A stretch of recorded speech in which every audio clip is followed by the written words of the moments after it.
ये चुनाव नौकरी बनाम भारतीय जनता पार्टी होने जा रहा है।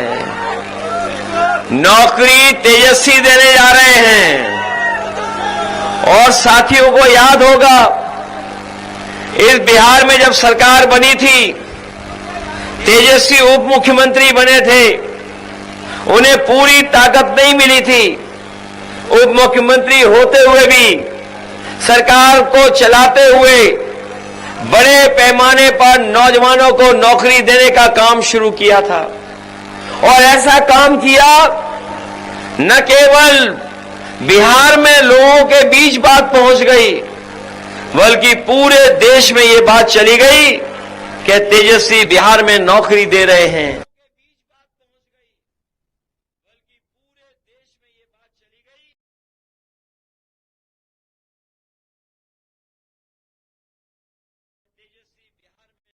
किया, षड्यंत्र किया, को बदल दिया। लेकिन बिहार की जनता, जिन लोगों ने सरकार को बदला, इस बार बिहार की जनता उनसे बदला लेकर के उन्हें बाहर करने का काम करेगी। ये बात तो जानते होंगे कि तेजस्वी नौकरी देना शुरू कर दिए थे, और अब जब उन्होंने कहा है कि हर परिवार के एक नौजवान को वो नौकरी देने का काम शुरू करेंगे, तो बीजेपी के लोग कहां से देंगे? ये बीजेपी वाले तो पूछेंगे ही, क्योंकि बीजेपी वालों के एजेंडे में कभी नौकरी नहीं रही। अगर इनके एजेंडे में नौकरी होती तो दिल्ली की सरकार में 11 साल में नौकरियां मिलने लगती। बताओ 11 साल में कितने नौजवानों को नौकरी दे दी? और ये 20 साल में जो बिहार में लगातार हैं, कभी इधर कभी उधर, कभी उधर कभी इधर, उन्होंने बताओ कितनी नौकरी दे दी है।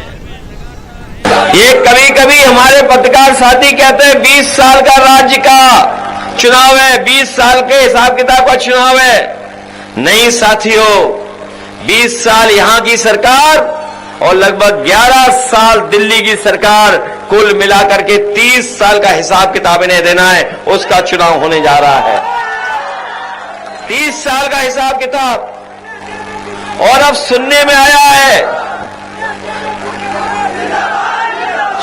आया कि बिहार के लोगों को समझा रहे हैं, ये दिल्ली वाले और बाहर से आने वाले लोग, ये बिहार के लोगों को सियासत समझा रहे हैं। जबकि बिहार के लोगों ने अपने आप किस जमाने से सियासत सीखी है। ये बाहर के आकर के प्रोफेसर बिहार के लोगों को कोई नई चीज ना सिखाएं, यहां के लोग जागरूक हैं।